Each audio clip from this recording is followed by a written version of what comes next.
My presentation is on pre-treatment optical coherence tomography assessment of macular morphological changes in patients with retinitis pigmentosa, a cross-sectional study.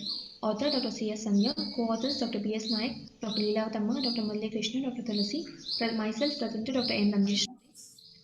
Retinitis pigmentosa is a clinically and genetically heterogeneous group of inherited retinal disorders characterized by diffuse progressive dysfunction of the predominantly rod photoreceptors with subsequent degeneration of the cone photoreceptors and retinal pigment epithelium. Aim of the study is to assess the morphological changes in the macula by spectral domain optical coherence tomography in patients with retinitis pigmentosa. Objectives to study qualitative and quantitative changes in the.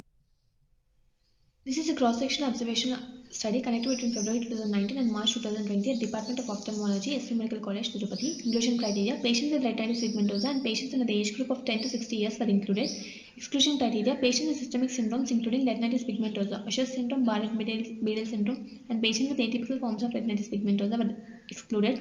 Patients with diabetes mellitus, primary retinal vascular diseases, ocular inflammatory diseases, previous intraocular surgeries, and patients with dense cataracts, significant media opacities, which could affect the OCT signals, were excluded. A detailed history was regarding the chief complaints, duration of night blindness, clinical examination of the patient, including a detailed general physical examination and systemic examination, followed by an ophthalmological examination.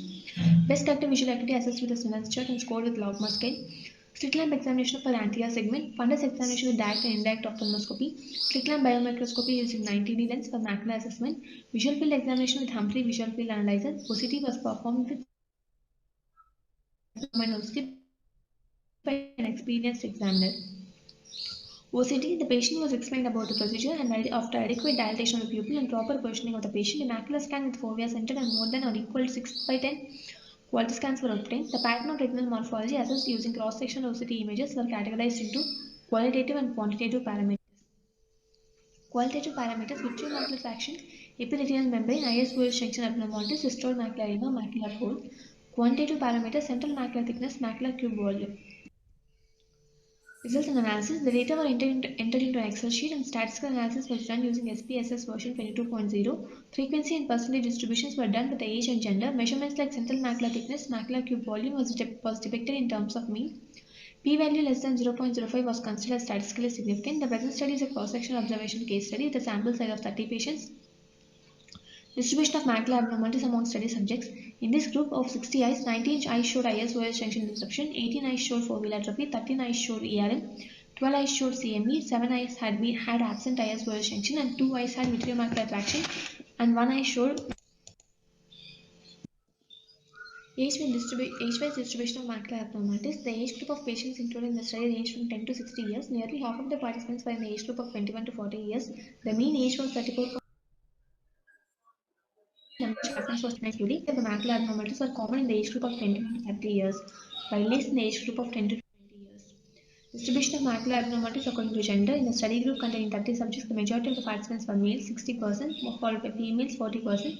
Majority of macular abnormalities are most common in males compared to females. The most frequent abnormality in males was CME and ISOS junction. Distribution of macular abnormality according to mean best corrected visual acuity logMAR value. There was a statistically significant difference in the mean best corrected visual acuity between those who had ERM and those who did not have ERM.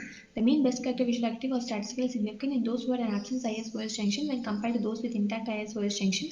Similarly, there was a significant difference in the mean best corrected visual acuity between those who had CME when compared to those who did not have CME. The mean best corrected visual acuity between subjects with and without foveal atrophy was also found to be significant. Visual acuity based on the central macular thickness in cases with CME. Patients with CME, an increase in the CMT is associated with decrease in the visual acuity.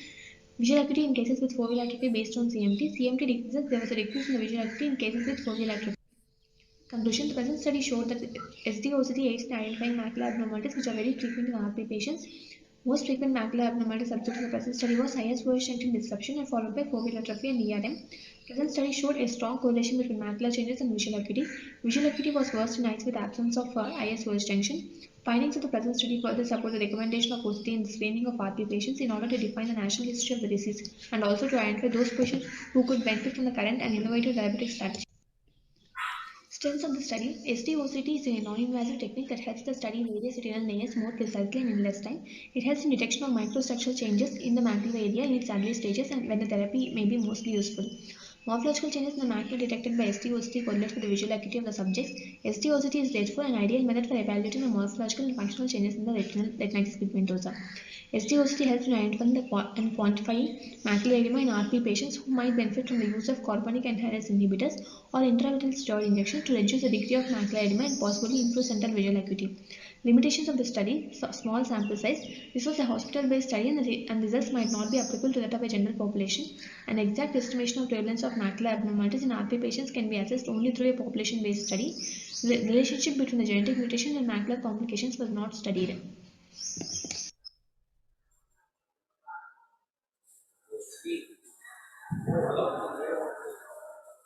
Can you hear me?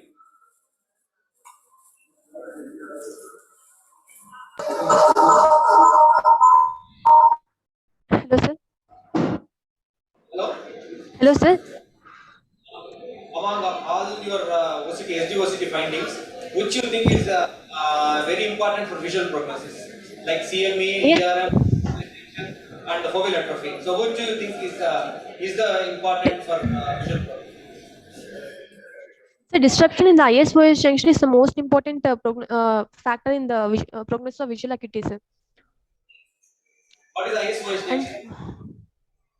sir, What does ISOH junction significant means? sir, It's inner segment, outer segment junction. No? yes, sir. Sir, Hello? hello, sir. Uh, what does ISOH junction significant? What does it mean? Means loss of ISOH junction means? There is an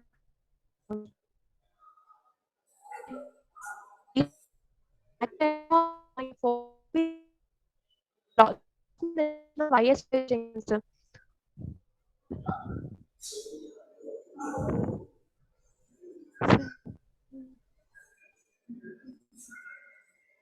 Please repeat the answer.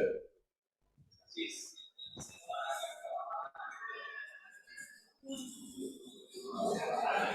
Sir, hello, sir. Okay, can you hear us? Hello, yes, sir.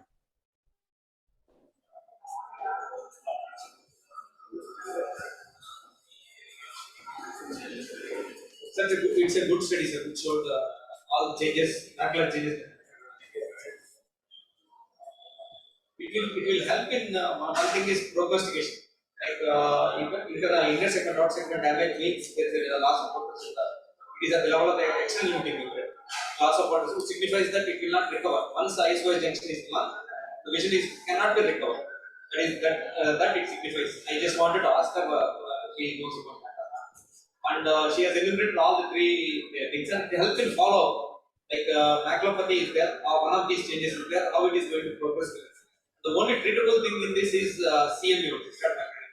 We cannot treat foveal atrophy, we cannot treat eyes infection or damage anything.